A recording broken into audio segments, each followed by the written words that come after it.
Hey everyone, it's Kenji. I am here with my friend Adam Ragusea. I was in town in Knoxville. I texted you and said, hey, can I come by and bring you some tamales? And you said you don't like tamales, but you were willing to let some like white hipster tamales prove you wrong or something? No. I actually don't know the ethnic background of the person who cooked these or the chef who oversees the operation.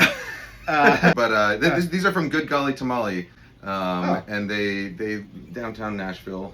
Downtown Knoxville. There Knoxville, you go. not Exactly. Nashville. I was in Nashville this morning. Yes. So I have no idea how these are. Most of the best tamales I've had in my life came from the trunks of cars. Sure. Yes. This will be a real difference. Where South meets south of the border Right. situation. Well, bean and cheese seems like a good place to start. All right, let's do that.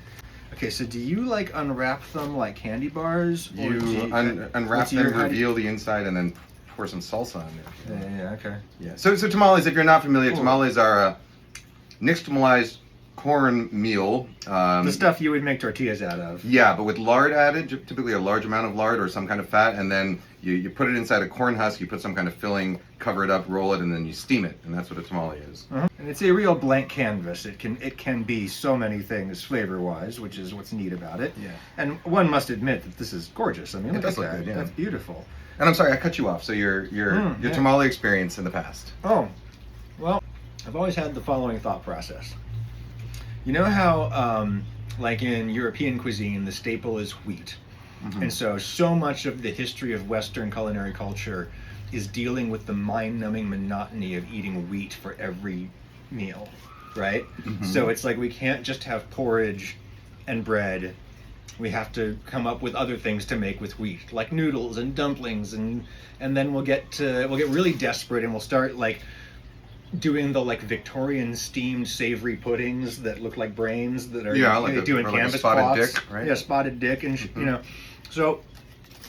And then it's like, and that's kind of like a evolutionary dead end as far as the recipe development goes. There's No dead ends in evolution. Yeah. Well, anyways, I suggest that maybe tamales are kind of the result of a similar sort of set of evolutionary circumstances. That like, it's like, oh God, we can't have maize porridge or tortillas again today. Mm-hmm. What else can we do with the corn that we have treated with calcium hydroxide, right? I think you're the only person I know who I say, why do you not like this thing, or what's your experience with it? Instead of just saying, oh, I just don't like the flavor, you go into a talk about the cultural history. Yes, an argument about how it should not be. Right, but does it taste good to you? It's like okay, so we could have like maize and meat stew, like we did last night. No, I need something new. Take the maize and meat stew, wrap it up in the corn husk, and then steam it. Well, what if you don't have a bowl to eat with, or what if you're kind of on the go? What if you're trying to sell it out of the back of a truck at a Home Depot? I feel like there's got to be a more convenient way of wrapping a filling to be steamed than in an individual corn husk one by one. And I imagine that is the point, right? Indeed, exactly. If that is the available material, sure, right? Yeah, I use parchment at home sometimes. Do you? By the way, yeah.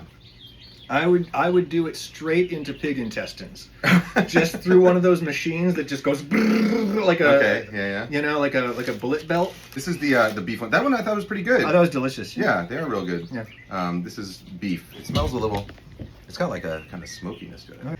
If I can get real for a second, maybe what bothers me about this dish is just the mealiness. I don't do mealiness as a texture very well, and the mealiness is very much undermined in this bean and cheese one, I think, by the cheese more than anything else. Like it sort of floods through the grains, as it were. I think, I mean, I agree about mealiness. I think when you have a bad tamale, and especially one that's gone kind of old, and is not fresh out of the steamer, that mealiness gets intensified. But when you have enough lard in there, when you have enough sort of other stuff going on, or cheese, to shorten the dough effectively. Yeah, or to lubricate it, so it becomes kind of creamier as opposed to mealy. Yeah. And corn, as you know, is also one of those grains that, as it cools, the starch retrogrades more than with wheat. And so corn, that's why corn tortillas stale faster than wheat tortillas, and why like a wheat tortilla you can eat out of the fridge and it's okay. Yeah. A corn tortilla is going to be like dry and crumbly out of the fridge. And the same thing happens to tamales. As they cool down, they kind of get real dry and crumbly. So what's the proper technique to reheat a tamale? Microwave is good, but the best way to do it is to steam it again. Oh, okay. But a microwave, I think, is the second best way. So I'm working on helping to open up a small place, pizza right? operation. Yeah. With Status Dough, the donut shop here in Knoxville. We're going to be bringing pizza first to their Farragut location and then maybe to some other locations. But I bring it up because one of the things we have kind of an unusual dough, and I was doing a bunch of experiments with it, and one thing I realized is that it reheats way better in the microwave than it does in the air fryer. Interesting. Which was a shocking finding. Is your pizza not crisp? It is chewy. It is what we use 20% old Status Dough yeast donut dough as a starter. Okay. So as a result, it has fat, it has eggs. Sugar. There's no sugar. No sugar, okay. Yeah, all the sugar on their donuts comes from the glaze, which is Okay. heterogeneity. Yeah. What style of pizza is it then? I think our point of departure is Chicago, because that's what Joe Sieber, my partner, kind of grew up with, was tavern style Chicago. So a thin crust. Yeah, thin, square cut on a round pie, edge to edge toppings, right? Yep. And then Did you use my New York Times recipe at all in your research? I don't recall.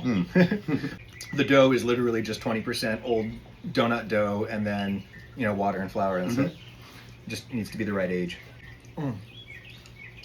Dude, that's coconut curry. Doesn't taste like any tamale I've ever had. That's delicious. Good. Have you experimented with curing the dough? Are you familiar with that process? How would you define?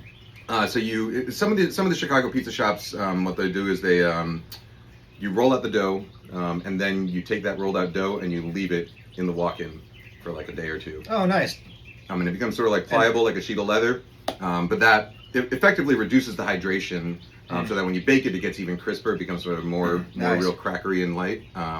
It also makes, especially like for a home cook, it makes it real easy to get it on and off of a pizza peel, because it's like a dry surface on a dry surface, so you don't get any sticking. But it's like it's a real effective method. A proof that you forgot about for a day, and then. Yeah, I suppose so. No, I suppose you're right. Yeah, I guess you just never proof pizza dough. Yeah, I know. Yeah, no, I guess you're right.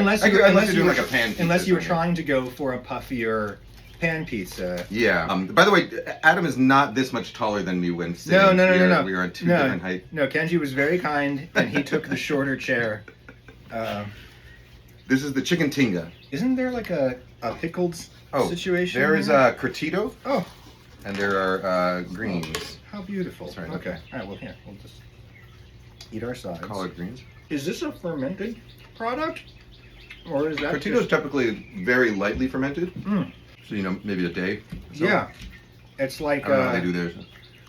Yeah, it's like half sour kimchi. Are you with me that the green is the green is the best so far? Verde is always a winner. In my book. Yeah. I don't know, man. I don't think I didn't get tamales until I moved to California. Yeah.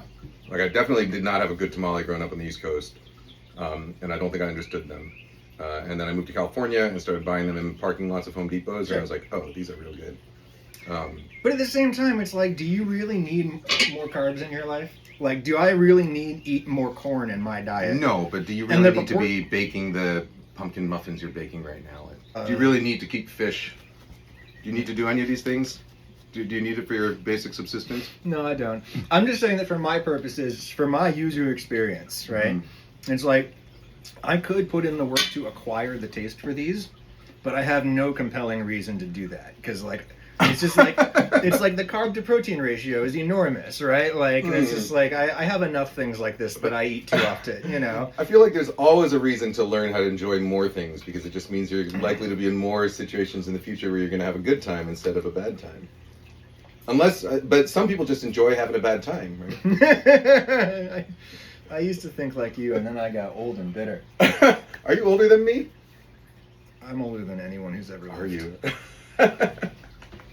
Emotionally. So tired. But this was delicious. Thank you for stopping by the house and delivering a treat. Yeah, thank you for the hospitality. I guess it was you gave me and I gave you. Sure, yeah. It was nice to meet you in person. Nice to meet you too, sir. All right. Yeah. All right, guys and gals and non-binary pals. I will see you next time, and Adam will see you around his places. All right. You good? Yeah. All right.